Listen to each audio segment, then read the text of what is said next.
think she died? I don't know. It's starting to feel to me like autoerotic asphyxiation.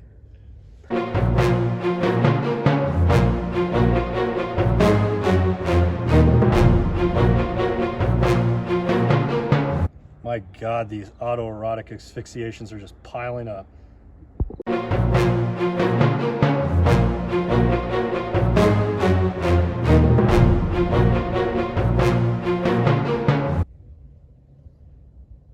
Died of natural causes.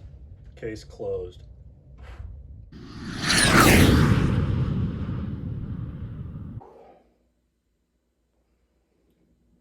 Welcome to the Bob Sullivan Show. Thank you, all of you who are watching at home, on your phone, however you're doing it. Thank you. It's much appreciated. I started the show back in 2012. It's kind of a way to get myself out of my comfort zone. I've struggled with anxiety, depression issues, and this was kind of a way to, go out and do things socially and that I normally wouldn't do, having conversations with people, putting myself out there. And so this was kind of created as kind of a way, an indirect form of therapy for myself. So, basic format of the show will be about a minute of video. Some of it will be, it'll usually be a funny minute wasting video. Then I'll have a little bit of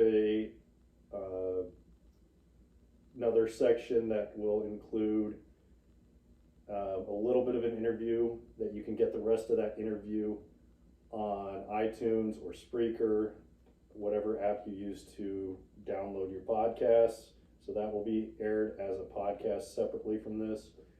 And then there will be a game segment, so it might be trivia, it might be, some type of board game that will also air as a section on the show, and then will also air as a YouTube, or will also air as a podcast itself. Thank you all that are watching. If you would like to make a donation to the Bob Sullivan Show, you can do so via Venmo or via PayPal. The choice is yours. All donations, large or small, is greatly appreciated and will go towards a good cause, like me maybe hiring a camera guy. I haven't had one of those. And maybe better content, but no promises on that part. Danny Molina, welcome to the Bob Sullivan Show. Appreciate you coming on. Yeah, good to be here. Owner, good to be here. Yeah, good to be in your gym office. Yeah. Your dojo. Yeah. Owner, operator, head coach of Skywalker Boxing 101 or Skywalker 101. Yep. Gotcha. How long have you been a boxing coach, MMA coach? What? I've been coaching full time for coming on almost 12 years now, and I've been the owner and head coach of my own program, my own gym for we just hit 8 years just a couple days ago. So you're originally from Philadelphia, right? California. California. So, what got you to come to Omaha to start? Well, I was living in Lincoln. I was going to school in Lincoln, and there was just kind of no way out for me. Just not living a very good lifestyle, and I needed a change. And I knew Omaha was a bigger city, and it was just a bigger opportunity. I was already kind of training in Omaha too. I had found a gym in Omaha I was training at, so I was doing a lot of commuting. And once I saw an opportunity for me to get a better job and me to train more, I took advantage of it. We're fellow bottom rack boys at the gym we go to. Yeah. So when we live together, you bring in your some of your athletes. Your athletes that you're training, whether it's Maya, Haji. Mm-hmm. Those guys, yourself included, some of the nicest people I've ever met. How does somebody be one of the nicest people and then can just flip that switch? What's the secret to? Well, I think real fighters are just good servants, and they're able to protect and provide for their own. So the whole notion that a fighter's got to be a tough guy or a mean person, that stuff's it's a little outlandish, a little old schoolish, and it's a little easy, and it's a little, like I said, far-fetched. So, but at the same time, when the time comes, they do have to be able to flip that switch, and they do have to be able to kind of morph into a different person, mentally more than anything. So, certain athletes just have different ways they turn it on. Like I said, a lot of it's a mental game. So a lot of it's like, what are you fighting for? What's your why? What's your reasoning? What goals do you have in front of you? And for a lot of these young men, it's it's the only thing they know, and it's the only thing they know to be able to provide for their family. So a lot of these guys are fighting to provide better lives for their wife or kids, or or whoever their dependents are. So in Rocky 3, he loses to Clubber Lang the first time because he lost his. He had a bunch of these kind of paper fights. Yeah, and he was protected. He was protected. Yeah. And he just lost that edge, the killer instinct. Right. Is it tougher with fighters if they lose that to get that back, or to train that at the beginning? Most of the time, you're not getting it back. You hear that a lot. You hear a lot of athletes say, "I lost that killer instinct," or "I lost that will to that will of effort." Because at the end of the day, it's effort. Certain guys can find it, and it's typically there's something in their life changes. One of the most common ones is they have kids. Yeah. So knowing that they have dependents depending on them, that kind of it clicks upstairs, and they have this refusal to lose. So, but sometimes there's, and this is the dark aspect of the game. Sometimes you get in these fights where they're just brutal. You're taking, you might be taking years off your life during certain fights because of the damage you take, and that killer instinct, it's gone. Yeah. It's no more. You're not going to find it. What is the one trait of a fighter that you just will not work with? Entitlement. Okay. Yeah, that's a big one. We've been able to weed out over the years certain attitudes in the gym, and establishing a very healthy, growing culture. Because culture is everything in the gym. The last thing you need is gyms that get cliquey and people that only want to train with certain people. And you got to be able to show real humility and be able to train with everybody. You got to be able to see that you can learn something from somebody, and you should be able to train with everybody, no matter what their situation is. And to be able to dial it down and focus on one skill area with certain people, and just to have that variety of training partners. But there are athletes out there that are a little entitled, and they expect everything, and they think they're hot shit, when it's like, man, you're just a number. There's thousands of you out there. Yeah. What have you proved? This sport is a very, what have you done for me lately type sport. So,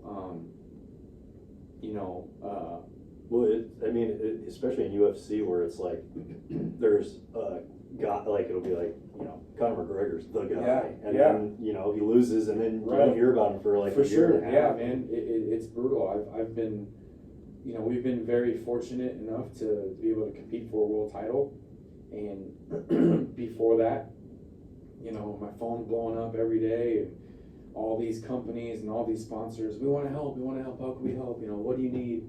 And then you lose, and then the phone stops ringing. I know. And it's tough, man. Like one of the hardest. For sure. Yeah. Well, Danny, thank you very much for coming on. Yeah, absolutely. Great guy. Yeah, sorry about the dog. She wanted attention, babe. That's all right. Now she's finally sleeping. This is a pet, Yeah. friendly environment. So. If you'd like to see more of the or if you'd like to hear more of the interview with Danny, go check it out on Spreaker, the Spreaker app. Search the Bob Sullivan Show, and go with the one with the black lid. If you'd like to listen to more, that was impressive, wasn't it? Welcome to Trivia. Quiz Fit Trivia on the Bob Sullivan Show. This will be a regular segment on the show. We got Tony. Hello. Do you want to tell us about Tony? I'm just here to play the game. You're just here for the game. And we got Eric. Cuba Gooding. Eric Cuba Gooding. Here to party. Just here to party. All right. So how? We couldn't afford a chair for him. Yeah, we the floor boy. The budget was too much. I'm caked up. I can sit forever. All right. All right. So for this version of trivia, I've written 6 questions. Tony has written 6 questions. And each round, we'll each drink a beer, all 3 of us, amongst the questions. The same beer. The same beer. This nondescript blue can of beer. We'll drink a beer. I will ask Tony one of my questions. Tony will ask me one of his questions. If, for some reason, one of us needs the help of the man behind the mic, Eric Cuba Gooding, we will resort to his expertise on one of these 6 questions. Did he start off as Cuba Gooding and then changed it to Cuba? No, I've been Cuba. Okay. He's always been Cuba. All right. Well, there goes one of my questions. damn it. All right. All right. Well, crack them open, bottoms up. Let's get this shit going. A beer around. Beer around. Can we hang? Hang we brain. can hang. We can hang. Oh, yeah, that's our trivia tea. All right. Last, there is a shot of vodka on the line. The loser, if we tie, Eric has to take the shot. Otherwise, the loser has to take the shot. Cuba Gooding. So Eric's at risk here too. Okay, You're dead naming me. Eric Cuba. Okay, Tony, you are on the Yes. clock with your first question. So I'll ask first. Okay. I picked my favorite category. Bob, you had claimed to be an expert on this category at one point. Let's see if you're right. We're going to start with video games. I've heard of those. And it's not, what's your game, Callaway, you always play? Pocket pool? NCAA football Yes. 2009, the last game 14. you've ever played. 12. Oh. The Tulane Golden Wave, whatever they're called. Just won a national championship. All right, boys. Video games. What is the top selling console exclusive? So it's exclusive to one console of all time. What is the top selling console exclusive video game of all time? I will drink while I think. Yep, suss it out, boys. Oh, can I help? Yeah, it's true. Should I be the assistant? I'm going to say Sonic the Hedgehog. I think you guys should suss it out. He's not my partner though. That's what Eric. What do you think? Well, I was gonna. So Sonic is on multiple platforms, right? That's correct. Oh, I thought it was all on the. Because I think it was on Dreamcast. And But that's all Sega. I feel like it's all its own. I see. Uh, I was gonna say like Mario. but that would be on Nintendo and Nintendo 64. Okay, so when I say console exclusive, it's like Not company exclusive. It's it was only made for a company. I think that's what console exclusive means. Usually it's like, okay, exclusively for the PlayStation, and then so it's like other games can't be made on, it won't be ported over to like the Xbox or something. So it was only on one system. Halo. That Let's go Halo. We're gonna go with Halo. that was 60 in. That was on the Xbox. 3, yeah. I'm not a console man, so I'll take your word for it. Halo? You know what we need? We need a sound effect for correct and a sound effect for wrong. I think a sound effect for Hold on, correct. I'm on a computer, so I could probably look that up. I could do it on my phone. That would be my job. I'm gonna be the soundboard guy. Okay. So you guys are both wrong.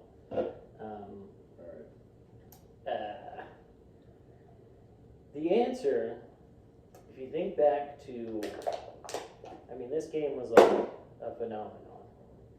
Old people played it. Pac-Man. Like your Meemon, your Peepaw could play it. Children could play it. Tetris. It revolutionized the game of video gaming. Tetris.